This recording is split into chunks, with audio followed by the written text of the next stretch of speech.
Karena kan suami aku sih nggak mau menceritakan yang jelek-jelek aja ya. Setiap percintaan aku kalau sama suami aku pasti selalu gagal. Karena apa? Karena ini semua kan juga dari sorotan-sorotan netizen.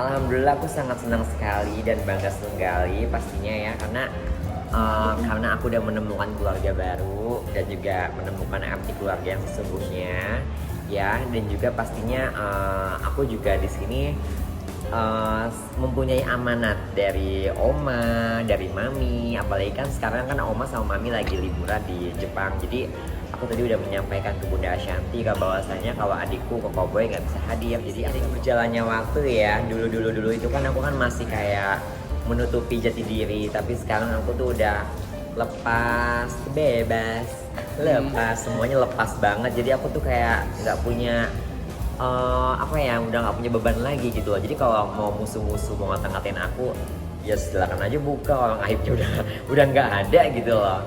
Jadi ibarat kata ya inilah hikmah dari Tuhan gitu loh, bahwasanya bersakit-sakit dahulu, bersenang-senang kemudian. Aku dari kecil atau kelahiran aku aja perempuan, dan aku juga sekarang kan lagi baru mengadopsi anak perempuan. Jadi aku juga ibarat kata nanti kalau misalnya umur aku ibaratnya semakin tua, pasti kan yang ngurusin aku kan anak adopsiku, karena kan rahim aku udah diangkat begitu. Terlebih lagi juga dari keluarga Boy juga sayang banget sama aku. Penyesalan itu hanya aku, Tuhan, dan diriku yang tahu, dan keluarga yang tahu. Jadi kalau misalnya nanti suatu saat aku menghilang dari sosmed, ya tandanya aku sedang istirahat gitu. Karena kita kan juga jodoh, harta, tahta, mau kita nggak sih sama suami. Karena kan suami aku sih nggak mau menceritakan yang jelek-jelek aja ya. Setiap percintaan aku kalau sama suami aku pasti selalu gagal. Karena apa?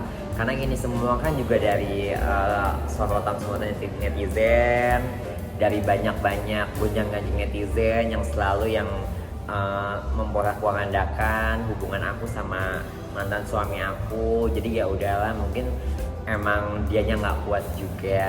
Aku juga kasihan sih dengan mental beliau.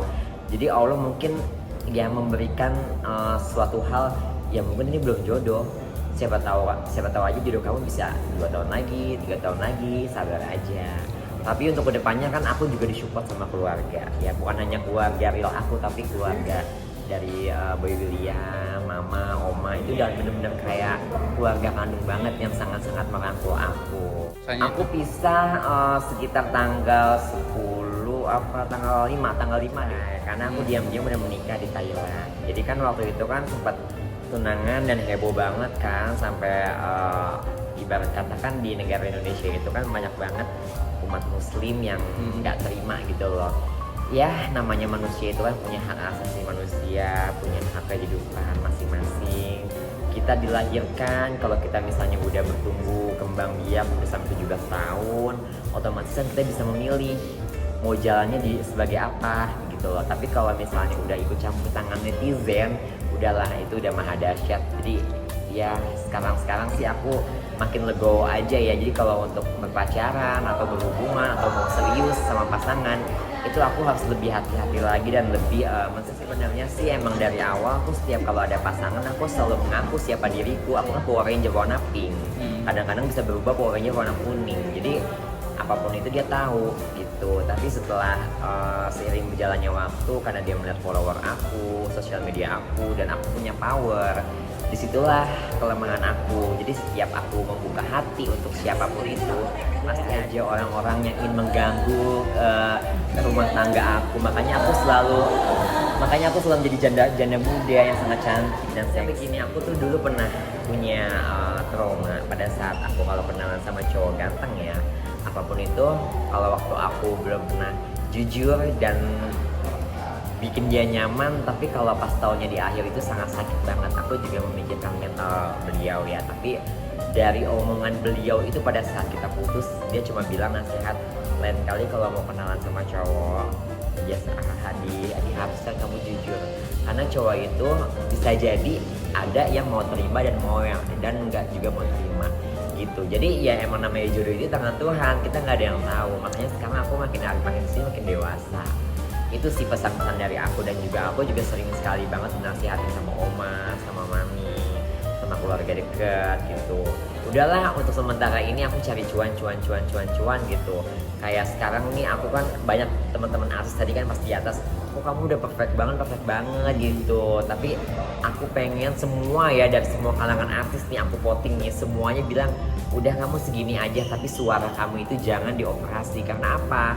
Biarpun netizen mau ngatain suara kamu kayak cowok, suara kamu kayak monster, suara kamu kayak Doraemon, tapi itu ada sumber penghasilan kamu gitu. Jadi cuan kamu di situ. Tapi kalau kamu terlalu sempurna, muka kamu udah perfect, suara kamu udah perfect, ya udah kamu udah nggak ada ciri khas lagi. Makanya di Indonesia the one and only hanya Lu Cinta Lunanya. Ya tergantung niat kita. Kalau dulu kan aku kan masih menutup-nutupi karena kan satu, aku masih punya tanggungan banyak, cicilan banyak.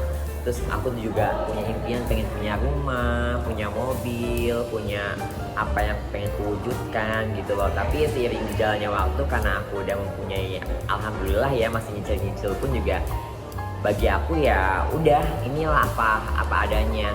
Lagian juga kan sekarang kan makin seiring berjalannya waktu ya, bibit bobot tuh para artis bocil-bocil tuh pada banyak gitu yang makin naik.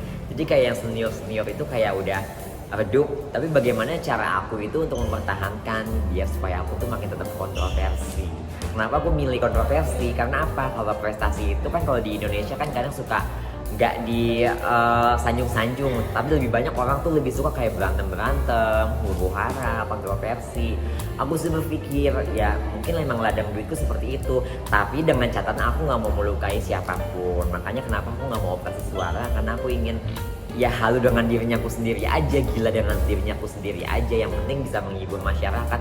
Mau masyarakat ngatain aku bencong kayak transgender kayak udah suaranya kayak monster, kayak tukang bakso kayak abang-abang tukang ngelas, kayak bodoh amat. Yang penting bagi aku setiap omongan mereka yang mengutuk aku itu adalah ladang duit buat aku sendiri sih. Pribadi aku nggak akan mau ngomong sama siapapun, karena ini kan tadi udah aku bilang ini rahasia aku, Tuhan dan keluarga deket gitu. Jadi aku nggak mau terlalu banyak bacot lah, ibarat kata jangan mau terlalu banyak beropini, menggiring opini ke semua netizen gitu. Biarkan saja orang berkata apa gitu loh, dosanya aku, ya ini urusan aku sama Tuhan gitu. Jadi kalau misalnya mau tanya seperti apa ya terserah aku gitu. Jadi kalau misalnya nanti kalau aku tiba-tiba menghilang dari sosial media, tandanya aku syuting aja, vlog sama endorsement, brand ambassador. Kan aku udah di blacklist dari stasiun televisi, kan udah lama, kan udah hampir 6 bulan, tapi nggak tahu sebabnya apa. Mungkin ya pihak televisi ya nggak mau kali ya untuk